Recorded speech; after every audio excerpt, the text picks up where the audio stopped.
Yo guys, it's your boy Dylan alongside with my dad. Yo! And today we're going to be doing our divisional round reactions, predicting the AFC and NFC championship games. I said 2020, I should be saying 2024 AFC and NFC championship games. And I have a few words to say to the Dallas Cowboys. Starting off with the divisional round reactions with the Texans and Ravens, the first game of the divisional round that we watched. That was really the only blowout of the divisional round, which, the Texans, it's been a while since they've been there. And then, CJ Stroud's first divisional round game, not as he wanted it to go, but, the harder you go into the playoffs, the deeper you go into the playoffs, the harder it is in the playoffs. And, the Ravens, they looked like they were well rested and ready to go, and that's why they were able to beat the Texans how they did to move on to the AFC Championship game. Yeah, it was a good game. That first half, they were both in it together with each other. What looked like it was going to be a very close game. The second half, the Ravens made those adjustments to kind of tune and stretch out their lead, and that's what happened. When you have that defense and that offense going on all cylinders, it creates a lot of pressure for each and every team. They were hurrying past at CJ Stroud, and CJ Stroud is a very young QB. Again, keep in mind this is his rookie year. I have no doubt we'll see CJ Stroud back in the playoffs soon, sooner than what everybody thinks. Lamar Jackson, sometimes it's a benefit to have the first round bye because you're well rested and everything. That case, it kind of showed. The Ravens did expected. They came out second half, made those adjustments. They were able to prevail and, again, win that game. So it was a very good game overall for the Ravens. And that'll be Lamar Jackson's first ever appearance in the AFC Championship game and his second playoff win, I believe. So congratulations there for Lamar Jackson in the group. Now we move on to the Packers and 49ers. All the other games really would be close. So with this one, the Packers, they basically picked up where they left off from the last game. But the 49ers, it was a back and forth game throughout the entire game. But that interception by Jordan Love is what basically sealed it. And I liked how one of the players on the Packers reacted to how the game ends. I liked how he looked like this. That face was a little funny. But, to be fair, the Packers, after missing out on the playoffs last year, they had a divisional round appearance, which is good. But they still can't get past their 49er demons in the second round. Or in the playoffs as a whole. So, because in the 2019-20 playoffs, the Packers played against the 49ers in the NFC Championship game. So, that's another thing, too. It was Jordan Love's first really ever time here. Again, he's a young quarterback. I think the Green Bay Packers should be happy with what they had this year. I think they showed that division for years to come, they're going to be pretty explosive. So, if anything, and they are a relatively young team. So, what they have in there is their pieces. You're going to see for years to come out of Matt LaFleur. I think they did a better job than what a lot expected out of them. I think there was a lot of concern just because Aaron Rodgers was not there, the leadership pickup and everything. And it looks like Jordan Love's really stepped foot into that spot. And that's going to be a key piece where they end. This is going to be a dangerous team. Look out, guys, because Jordan Love and CJ Stroud on the AFC, you're starting to see those younger QBs finally come in and roll in, produce, step up, and you're going to see a lot more. You're going to see some explosiveness out of here. Good game overall for both teams. A little closer than I think the 49ers wanted it to be, but they were able to pull it off. The missed field goal, I think, was a burner for the Packers, and it's a mood setter, especially being on the road. You want to be able to hit those just because it does take a chunk out of your atmosphere that you do have going out there, or what advantage, if you have any advantage going out there. So I think that really played a big role as well, too, and why they collapsed. And they didn't lose bad at all. Fix up what they have, see what they do next year. Mm-hmm. And, with a team that's very young, that have lots of young players, they could be an explosive team. I wouldn't be surprised if they have a couple of NFC title game appearances in the future, maybe even a Super Bowl appearance. I hope they're a firepower team going into the future. But leaving that behind, we have the Buccaneers and Lions. And both teams did great too in this game. This was another one of those, back and forth games. Baker Mayfield played great. Jared Goff played great. And, unfortunately, one team had to win, and that was the Lions. And for the first time since 1991, aka 92, they will be moving on to the NFC Championship game to play against the 49ers. So that's a big one right there for the Lions. They haven't been to that in over 3 decades. So it has been a while long. And that's basically what I have in store for that game, yeah. It was a good game overall, general, too. It came down again to crucial mistakes. Baker Mayfield throwing the interception that he did there at the end. Look, as much as you would like to see, again, I think a lot of people underestimated this Tampa Bay team, offensively and defensively. I think they have what Baker Mayfield did this year for the Buccaneers proved he should be their starting QB next year. Let's see what kind of deal he gets. Here he is. I think he really had to fight to get a job this year compared to a lot of other QBs, and I think he proved that he deserves to be a member of this organization with the Buccaneers. That being said, Goff is explosive. They're nailing it down right now, too. Defense, offense. Here's a guy who's been here before. He's been, minus that other team, everybody around there, he's been to a Super Bowl before. So he knows how to lead teams or show that character to get you to a Super Bowl. Let's see how they enact on it. And I think they countered everything that the Buccaneers came out with. And that's why they got that win right there. That was a good win by the Detroit Lions. And keep in mind, 2 years ago, this Lions team only won 3 games. Yep. 3 games only. Then, a year later, they were 1 win short of the playoffs. Yep. And then here they are, another year later, they're in the NFC Championship game. They are literally a win away from a Super Bowl appearance. So that's going to be a big one right there if the Lions, go to the Super Bowl. But we got one more divisional round to react to, and that's the Chiefs and Bills. First time that Mahomes got to play a away postseason game, because basically all of his career, besides Super Bowl, has been home team. Yep. But, he has to play away for the first time. Another back and forth game between the two quarterbacks of Mahomes and Allen. But unfortunately, after that mistake, I wouldn't say mistake. But that missed field goal by Buffalo, that was pretty much it for Buffalo's season. So unfortunately for the 3rd straight year, Buffalo goes bye-bye in the divisional round. And it's hard to see both teams because Buffalo has, having an incredible year that they've come off of. They were in that turmoil, the same turmoil. The Chiefs and them kind of expressed that turmoil because while one was getting hot, the other team was going on a decline or vice versa there. And there were a lot of kinks that had to be fixed.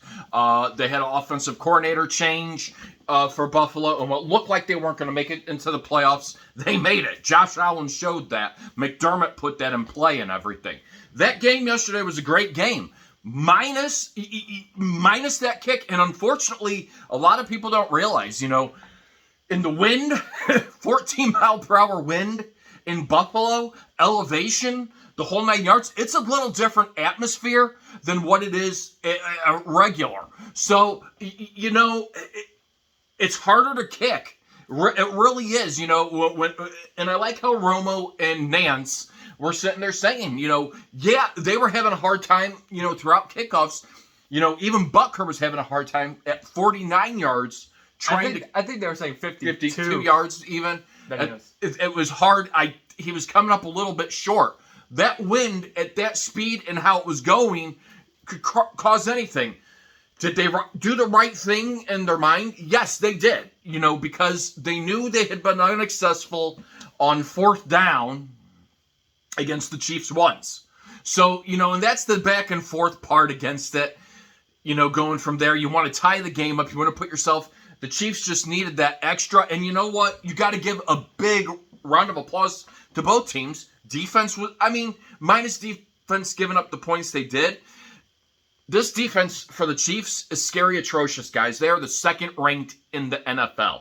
Have not given up more than 30 points this season to any team. To any team. Defense wins championships. I'm a firm believer they have those pieces in place. They have that one other person that they needed to get back on that roster, which was Chris Jones. They are showing it. They are determined. They are hungry. And, again, it's tough for Buffalo, again, to lose. And there's something that they got to face that obstacle to get. But unfortunately, the Chiefs come out and show why they earned that AFC championship spot. But good play by both teams. Mm-hmm. And another crucial game, another intense game by both of the quarterbacks as well. Now, before we go on with the NFC and AFC championship games, I would like to say a few words to the Dallas Cowboys. So, this past week, the Cowboys, they decided that they're going to keep Mike McCarthy for an additional year. And my opinion on this is, at this point, if McCarthy would go, who are they going to get? But I think half me says if they don't have McCarthy, I'm not sure if they're going to be able to get a good head coach. Belichick could be already blocking his spot somewhere. But at the same time, I think it's a bad move for the Cowboys at the same time. I mean, McCarthy, he is not a good coach. And I hope the Cowboys go on a losing season next year. It's amazing that you say that. That's amazing that you said that. But, I'm back and forth about it as well. The thin pool of successful head coaches right now is very thin. Outside of Bill Belichick, who do you bring in as your head coach?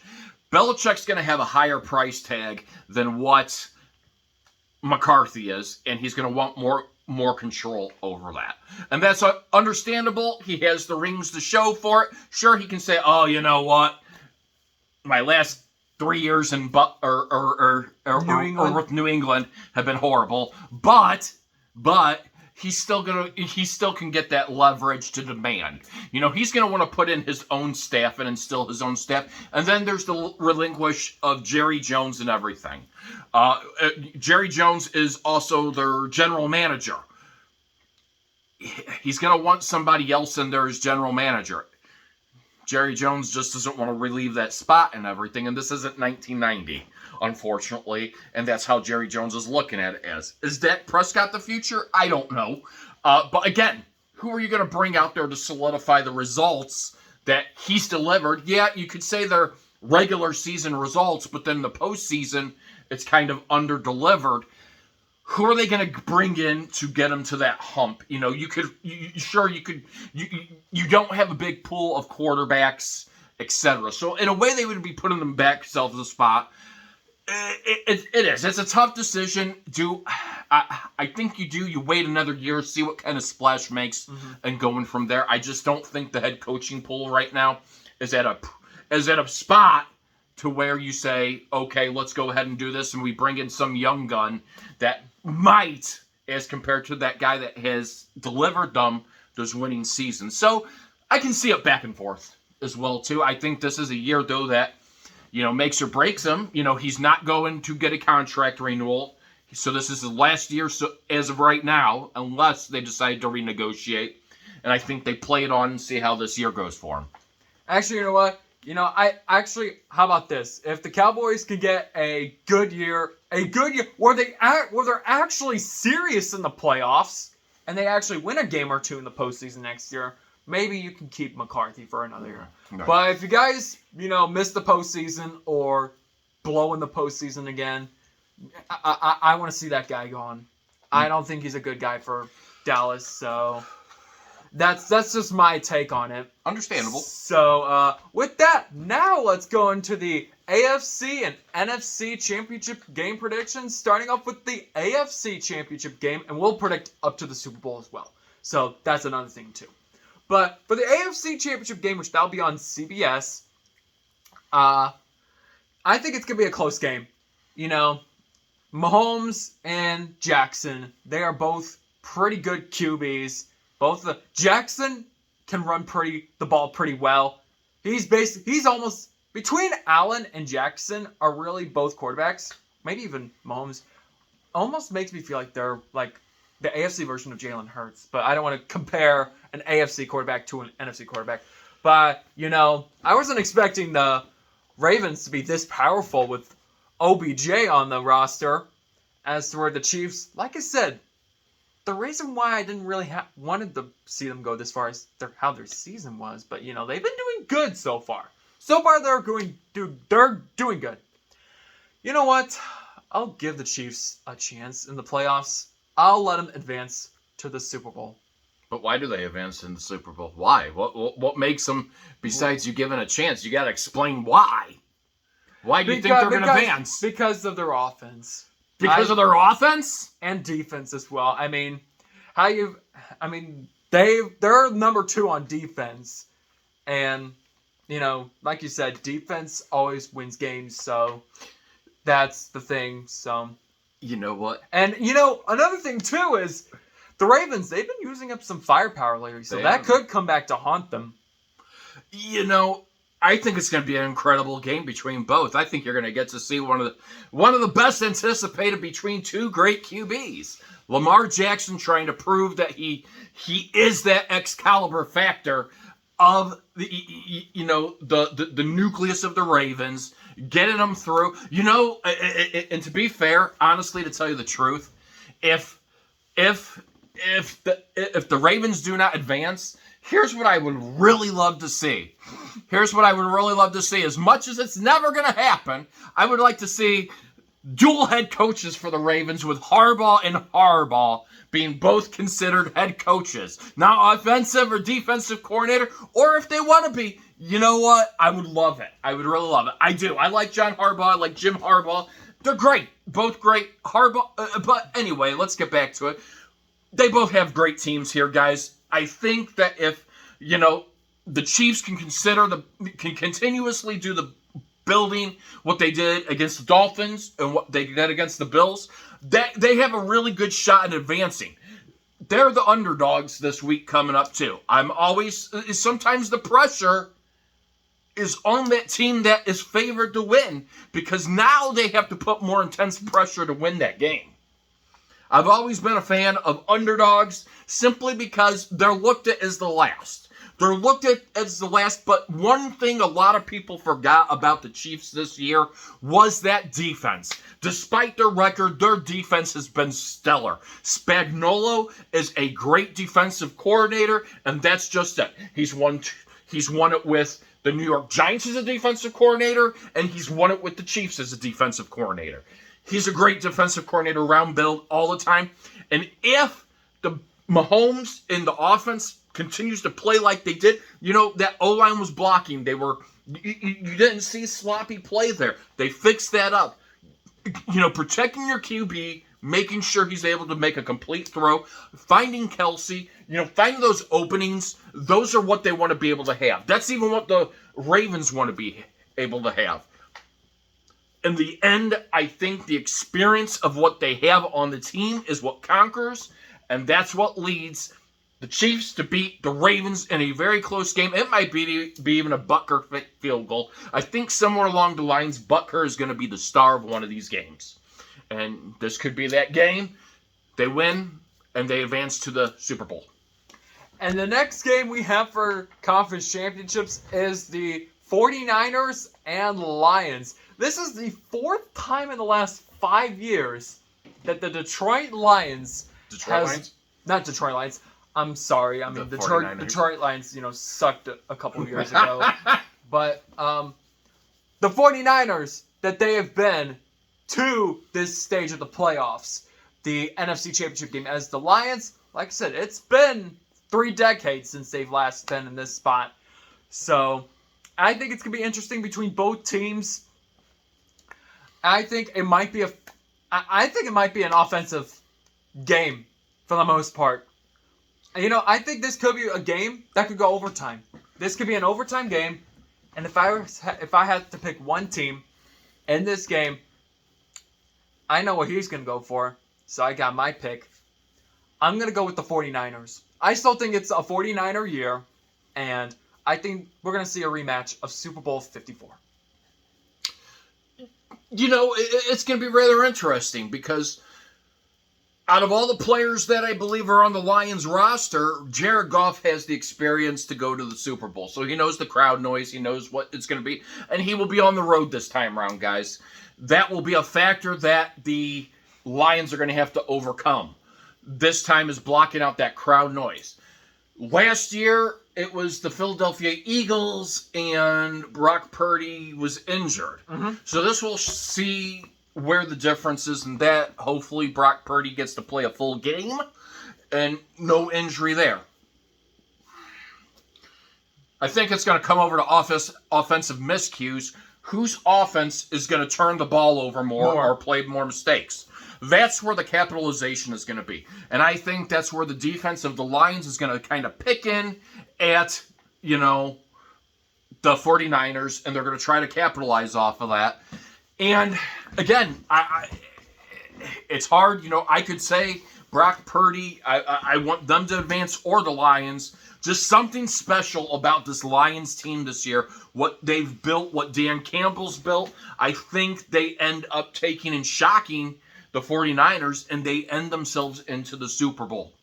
I really do. So I think it's the Lions and Chiefs in the Super Bowl. So my dad is going for 3 consecutive NFC Championship losses for the 49ers. I'm predicting A win? a win for the 49ers to get back to that Super Bowl. But now comes Super Bowl. A rematch of Super Bowl 54.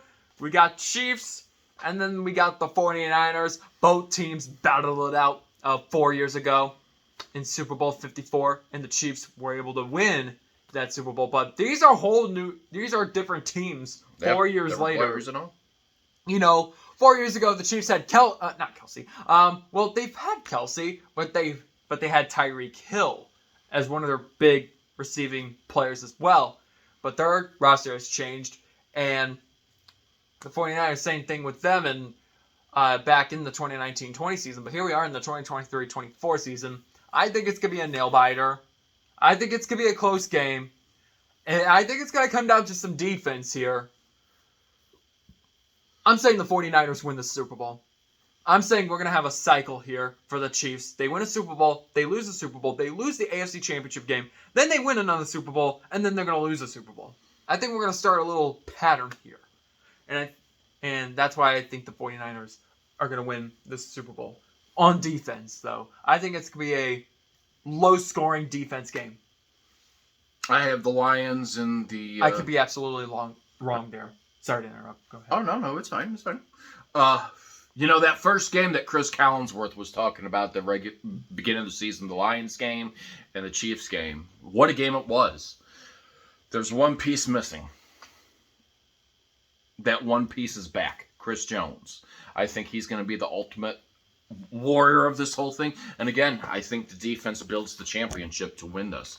I think this is a game where defense is given that offense the power, to fuel, to win the game, and give it to set their hands. Now, as much as I would love Jared Goff to win the Super Bowl, as much as I would like to see the Lions get that Super Bowl, I think they fall short of it simply because they do not have the power of the defense of what the Chiefs have. I think that nucleus is showing why they want to win this, why they're hungry for it, and I absolutely... I favor the defense over the offense any day, knowing that they have Chris Jones out there. A lot of people could be mad at him because he held out for what he wanted to and everything. He has done a lot for this team this year. He's done a lot. Same thing with the Lions. Goff has showed why he is a leader. I have no doubt about it. In my mind, this team is set up for years to come. I think keeping Dan Campbell, keeping Goff out there, they are set up for years to come. There's something about it, building the dynasty and what they're trying to build that dynasty off of. They are going to be one of those teams that is doing it without, a big known name factors as your wide receiving group or your rushers. Pacheco. You're doing it with Valdez-Scantling. You're doing it with Hardman, etc. Those are things you're doing it with. You're not doing it with OBJ. You're not doing it with Laporta. You're not doing it with McCaffrey, etc. You're doing it with players. You're doing it utilizing a different playbook than most others do. Because most teams want that true number one receiver. And right now, the Chiefs really don't have that. They don't have really a true wide receiver, a true number one slotted wide receiver. However, when they're playing on all cylinders, Rice and them, they're great. They're great. So I think that the Chiefs will find that way. And again, experience is where it comes to balance too. This is a team that's been in there before. They know how to overcome those obstacles. And I think that's where it takes another advantage as well too. The experience, and it brings them there, and they're able to win it. All right, so that is our reaction to the divisional round and the AFC NFC predictions. So that'll be it for today's video. Let's shake on it. Best of luck to the team that wins. And we're shaking on it right now. But anyways, if you guys want to see more content like this, smash the subscribe button and smash the like button. Comment if you want to see something else. Comment who you think is going to win the AFC and NFC title games. But until then, I will talk to you guys in the next video. Peace out.